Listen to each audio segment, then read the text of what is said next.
Once upon a time, there was a beautiful princess.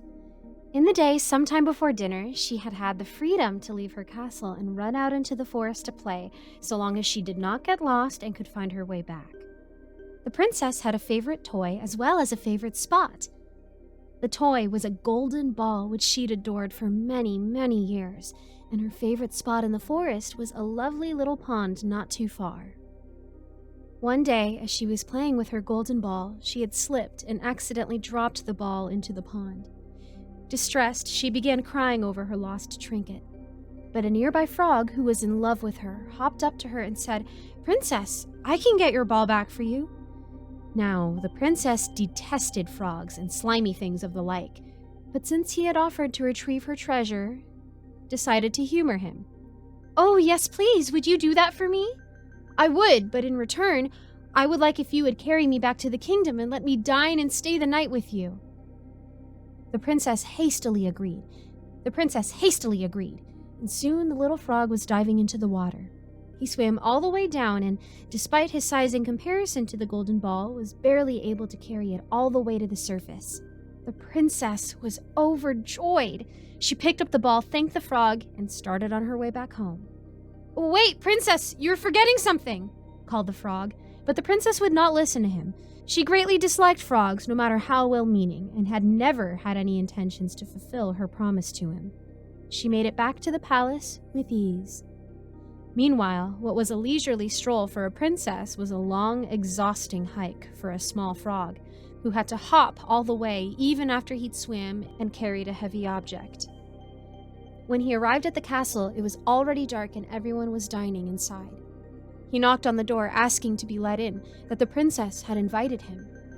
"Oh my," said the guests. "It seems the young princess has a male visitor," they teased. "The princess promised me I would dine and stay in the castle tonight," called the frog. The princess was distressed. She couldn't believe the frog had actually followed her all the way home, but she also hated being teased. With an extra nudge from her father, the king, she was prompted to open the door and reveal the true identity of their guest. To everyone's shock, a small frog hopped in gladly. He respectfully approached the king and explained the situation, but the princess demanded that they send him away. The king was a good man, one of virtue, bravery, and honesty, and he had taught his children that they must always keep their promises. So, he heartily requested for a spot for the frog at his daughter's table right next to her. There he dined while the princess was so disturbed she could not eat a thing. After dinner, the frog reminded the king that he was also promised a night's stay, and the king, having taken a liking to him already, gave him permission to sleep in the princess's room. The princess was mortified and walked spitefully ahead of the frog as they retired to the room.